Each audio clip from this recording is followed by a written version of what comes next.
And hello again. This week, last week's stream was nice, but this week's stream should be good. Welcome to was weekly wrap up. Again, I have three different types, so I always kind of switch through those. I forgot which name I used today, so it was weekly wrap up. Uh, I'm Chrome Rebel the Fourth. I hope my everything is working. Should be. This is not. The camera is apparently working. See, so yes, and then the stream is on. Perfect. Good. Okay. Now I'm muted because I heard myself. Anyways, so um, long week before us, long week ahead of us. Uh, Yesterday, as you might have noticed, right there, actually, right there. Not the video at NC Web Dev, the thing below. It's second most authentic 20-year-old video weapon. I mentioned it last week, but yes, yesterday was my birthday. So yeah, happy birthday to me. Hello, Derek. Welcome. Our first comment. Hello. Yeah. So yesterday was my 20th birthday, and so enjoyed it, celebrated it, and yeah. So now it's back to work time, and it's going to be a very busy next week because we got what is it? Monday, Tuesday, Wednesday, and then Thursday. I have a meeting that I got to go to in Charlotte with that company, and then I'm finally right after it actually leaving North Carolina to Illinois. So to go to Illinois. So it'll be a Thursday will be a very long day. This meeting is like 4 hours maybe or something like that, from like 9 to 2, 10 to 2, something like that. I don't know. And then yeah, then I'll just you know drive where I drive and drive till I get tired enough, and then just put a shack up at some hotel, and then just finish it the rest of the way Friday. So yeah, so by Friday I will be back in Bloomington, and all moved in and everything. And then on Sunday I will host another one of these because I'll be there for Friday I'm moving in, and Saturday will just be like I guess a free day, and then Sunday I'll be back doing this. But yeah, it's kind of crazy that it's already next week, from literally a week from now, that I'll be back. Well, actually, yeah, Friday I'll be back, so less than a week. Yeah, but no. So yeah, life's been moving fast, and uh, I was warned. I was very much so warned. Anyways, so yeah, and this week's news or last week's news were quite interesting. I mean, I made a video on one of them, well, short on one of them, and it was Perplexity AI, which is the AI counterpart of Google Chrome. It's like an AI search engine, except most or all of its data is taken from Chrome and Google, and they had like fights over it. Well, they decided that they wanted to make an offer on Chrome. It was like $34 billion that they just pulled out of nowhere and said, okay, well, we're making an offer on Chrome, and the reason is Google might. It's not. It's not. I don't think it's finalized yet, but they were deemed to have violated antitrust laws, and as a result, They might end up uh, being court ordered to break up their search monopoly, right? Because they had a lot of stuff. And how, for example, I actually gave an example. Somebody asked in the comments yesterday. It was like, "Oh yeah, why are they going to be able to break up or whatever? Why would they divest?" Well, because, for example, they like 3 years ago or something like that, they gave $20 billion to Apple just to have Chrome, uh, the browser, as default on all Apple devices. So that apparently was you know against the rules and against antitrust laws. So they decided.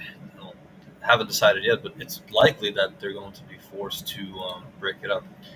And yeah, so I made a video about that. Let me just get this comment.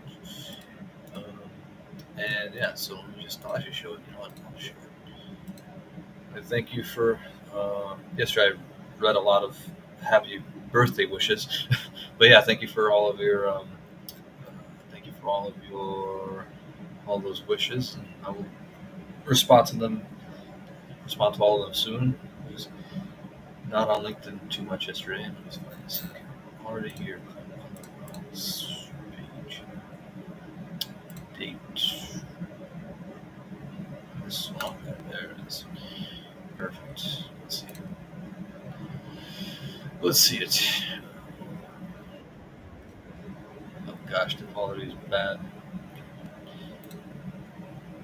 Come on. Here it is. Okay. There. Share screen. Where's there? Okay. There we go. Taking on Google. Perplexity AI is taking on Google. Well, actually, they've been at it for a while, but now the company, valued at $18 billion, has made a huge $34 billion offer on Chrome. Yes, you heard that right. They're making an offer twice the size of their company. So what allows them to do this? Well, apparently they have some unnamed backers in their pockets who pledged to cover the entire amount. I personally don't think it's happening, but given that Google might soon be under a court order to divest from Chrome, then yeah, soon enough we might see a Chrome browser that's completely automated. And what do you think of Perplexity AI buying Chrome? Subscribe to my channel, let me know in the comments. Yeah, so no, like I said, I don't think it's going to happen because. Thank you, Alan. Thank you very much for the birthday, which I can't even know. It popped up for a second. Now it's gone. Anyways, so yeah, like I said, it's a little weird that they just suddenly, a company at $18 billion can just pull out $34 billion, and yeah, but there are some unnamed backers, apparently unnamed investors, who decided to just, hey, you know what, let's fund this. But yeah, 18, like, it's crazy. That is absolutely crazy. But yeah, like I said, I don't think it's happening. If anything, they're not going to give it over to Perplexity because I don't I don't think AI will make the browser anymore any better. They might just give it. I would just honestly hope that they would give it like for free to Mozilla or someone like that. Just people who do it for fun, not just like pure financial gain, because it just makes it worse. And people like Mozilla, they would probably listen to the users a little more. So yeah, so it's that. But who knows? I don't know. Maybe they will give it to Perplexity, but for $34 billion, I don't know. I don't know if it's high or low actually, because Chrome is like a huge thing. It has all the site data, all the visiting data. They have all the market research. It's like the trove of data itself is just worth you know um, at least 50 billion, maybe even more, because they have all the data on it. Most of the people on the planet, and like the actual frame of it, it's nothing. The data is basically what's getting paid for here, not the browser, like the maybe a little bit of the brand, but I think Perplexity would just rename it back to whatever, like under their name, maybe something new. But yeah, so I don't know. AI, I don't like AI everywhere. I know that Google has been doing the AI overviews, or the AI. Well, it started off as a search generative experience or something like that. I know I made a video about that 2 years ago when it came out. I've had it for a while now, but it's I don't know. It doesn't really. It might enhance it a little bit, but it's not like it sometimes just takes sources from very you know what do they call them? Like, they're not credible websites. Like, for example, Reddit. It's Why would it take it from Reddit, right? That's just pure opinion. It's like maybe there's some PhDs in there, but it's definitely not like if it took it from I don't know, PubMed, for example, like a direct study, and it would just condense the study into uh, you know, a digestible, very very easy sounding conclusion. But no, it just takes data from everywhere. So yeah, and then Perplexity AI would just make it completely AI. So so that would just be, I don't know. In my opinion, would ruin it. So I don't agree with that. Anyways, so yeah, so well, happy birthday, and well, thank you very much. And I don't know. So what do you think of this? What do you think of Perplexity AI taking over Google? Let me know in the comments here. Let me know in the live comments, and let's debate it. Let's have a productive debate conversation. And yeah, and then another thing about authenticity and authentic posts on LinkedIn that I've just seen. Let me see if I have the correct files. Sometimes files are just they don't show up well, but let's see. Okay. Oh yeah, this guy. Boom. And this one right here.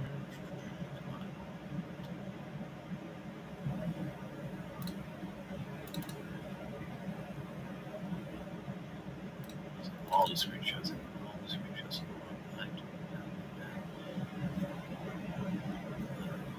It's just that. It's up here, and then this one. It's the wrong one. Come on.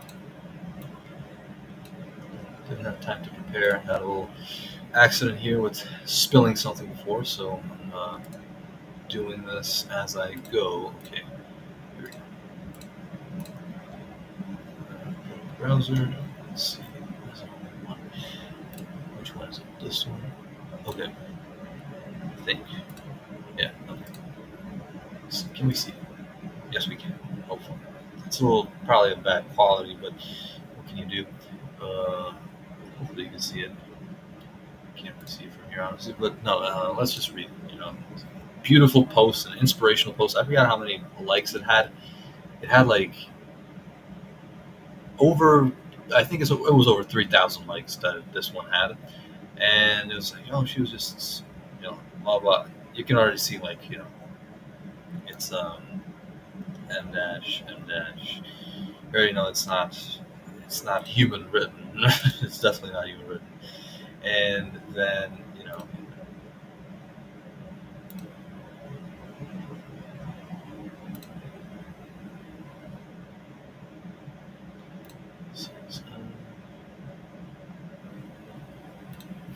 yeah, so I just saw this. I mean, I saw this post. I was like, okay, that's interesting, but it's a little weird sounding, and you didn't know if it was actually real. So I searched it up. I mean, I literally took it and then copied it into Google, and something interesting showed up, which was just I was like, wow, okay.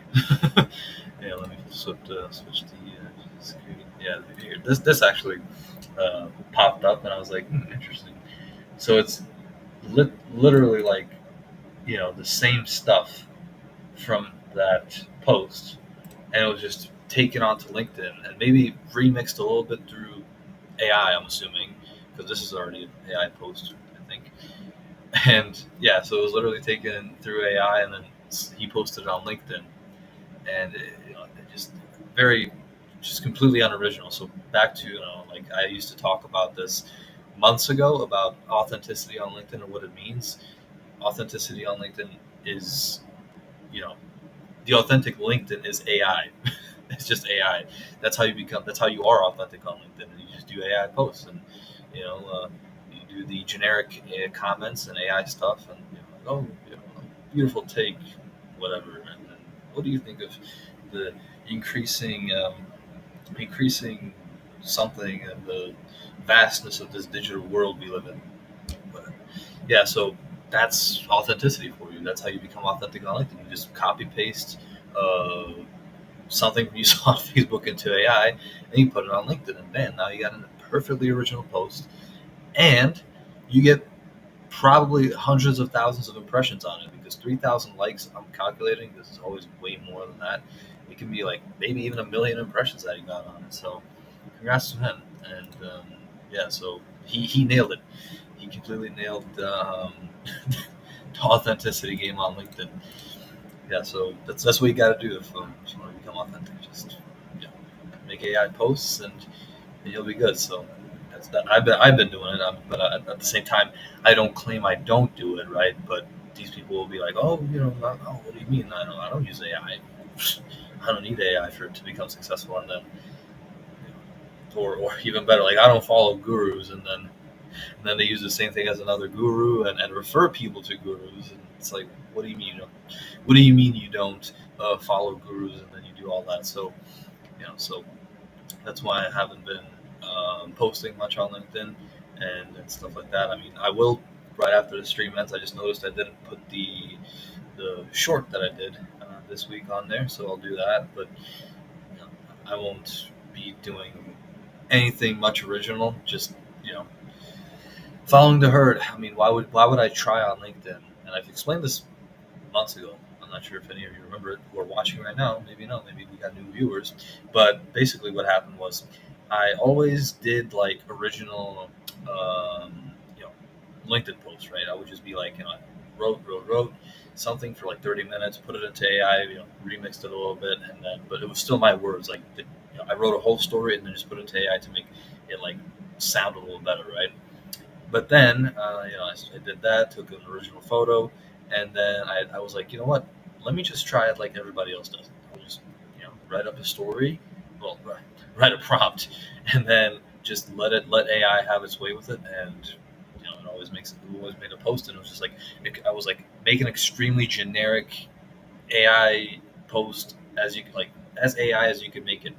I always make it. It made it generic, and then I literally made like a side by side comparison, put it on LinkedIn, and this just completely generic post with the most generic image got the same amount of likes and actually more impressions than one of my previous, personally written, like actually original posts. I was like, you know, why would I even try? Right? Because LinkedIn does like content. LinkedIn likes when you do a lot of content because it brings eyes to their platform and they get the ad revenue from it.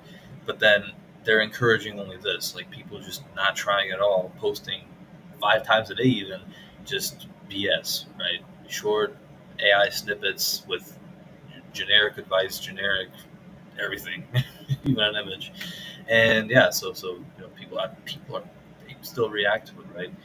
I don't know. And I've seen people on other platforms actually, like X, Twitter, well, X is Twitter. I keep confusing it. So Twitter, Instagram, and stuff. It was just like LinkedIn is only AI now, and I was like, yeah, I can see that. At the same time, those platforms don't have, you know, aren't much better with like bot wise and AI wise because everybody is. I keep seeing so many bots and then AI on those platforms, but then LinkedIn is supposed to be the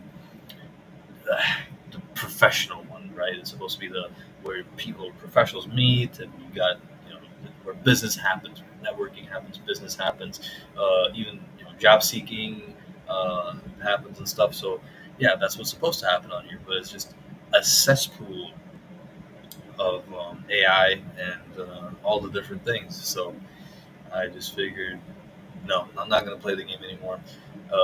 Well, kind of. I mean, play the game as in I won't invest my time in order to be original when originality is actually punished, right?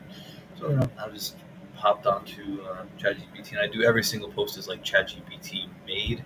I might edit a word here or there, or like I sometimes leave em dashes, but then you know, there's really no point. So yeah, and then just make a completely just AI image for the post, and there you got the post.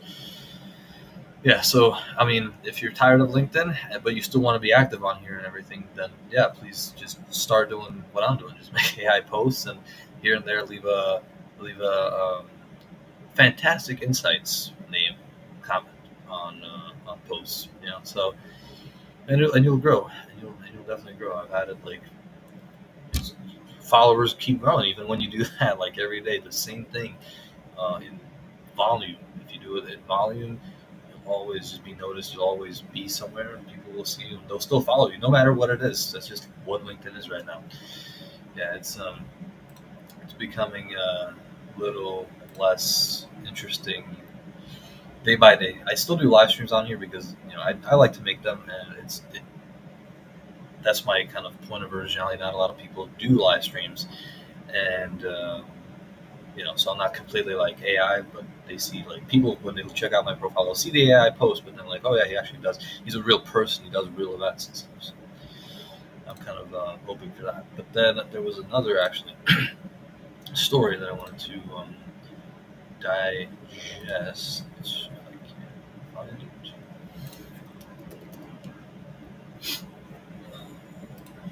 It was like what happened. So there was like a passenger on an airplane who here. Denver man called United Airlines something. Yeah, Denver man called United Airlines real. Oh yeah, I got confused. It was on a different. It was on a different line. So yeah, here. Denver man called United Airlines real customer service, then got transferred to someone who took $17,000 from him.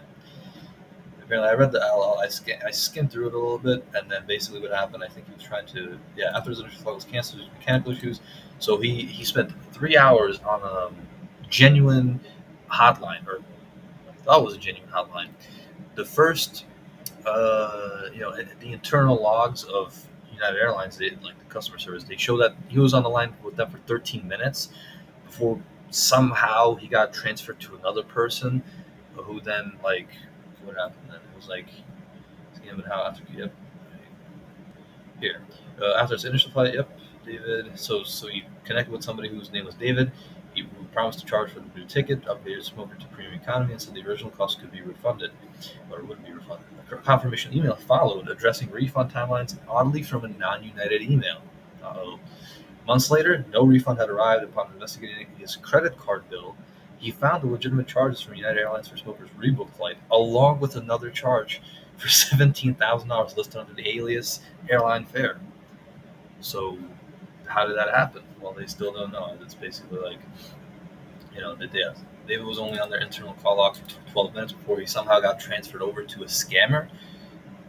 I don't know who at United Airlines would, because they initially thought that he just called a scam number from the get go. Like he searched up a phone number, a malicious website appeared. It was a malicious phone number, so he called it and then they took $17,000 from him. But no, he was actually on call with them, and then they transferred him to a scammer. So how did that happen?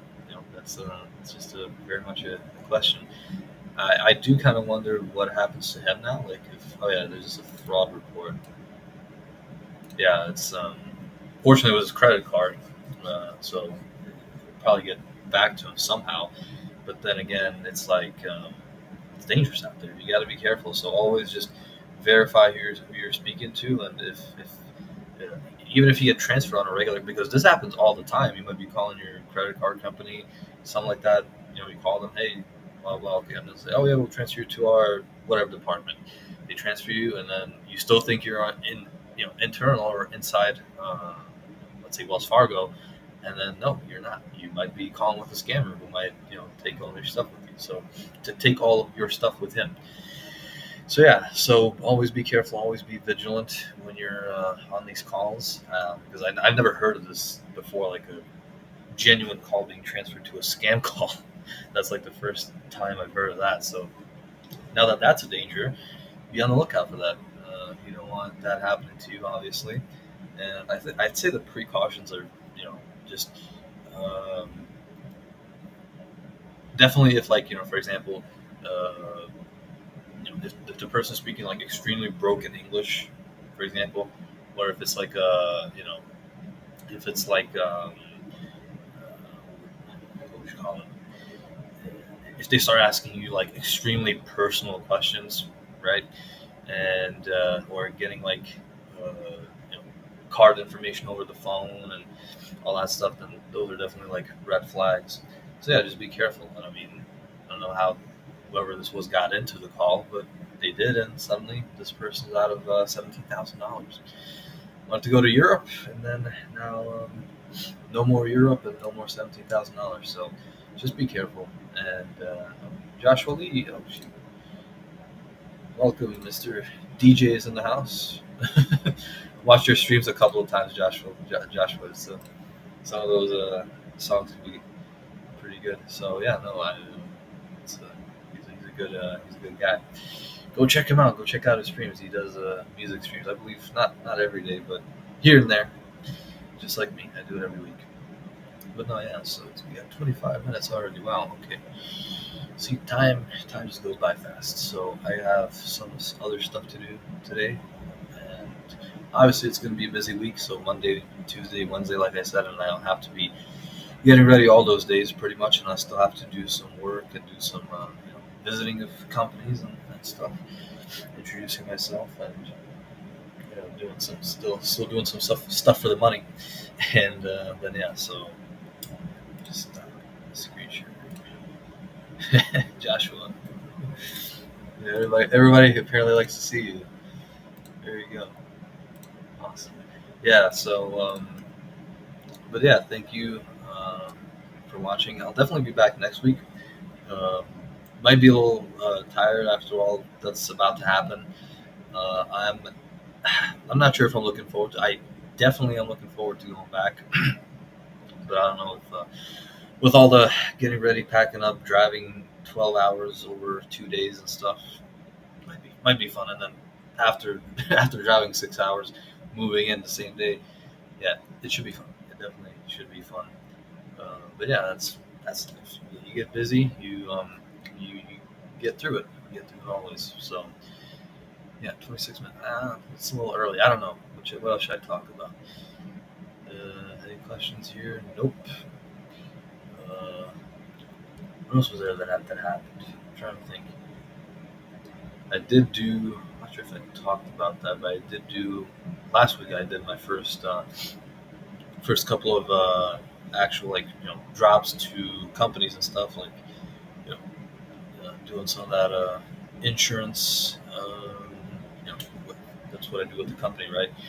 So we'll see how it goes now, but I do have some follow up scheduled, and I still have to do all that this week too, just before I leave, because obviously I won't be here. So I'd like to get some stuff done, and yeah, but no, but yeah, looking forward to next week, and good luck to all of you with the rest of your week, or with next week. It's Sunday, so the week is just starting next weekend. So yeah, so good luck to all of you, whatever you might be doing. Hopefully you're still as busy as me, and 'cause, like life without busyness, um, you always got to be busy, because I don't like to just sit still. When you sit still and your life is moving nowhere, status quo, then you know it's not good. And yeah, so always moving forward, always in progress every day, each day. Cool. Well, thank you very much, and I will have a blessed Sunday, and I will definitely see you next week from you know my dorm in in Illinois. So it's kind of crazy to say it like that, but it's already here after 3 months, 3.5. Cool. Thank you very much, and bye bye.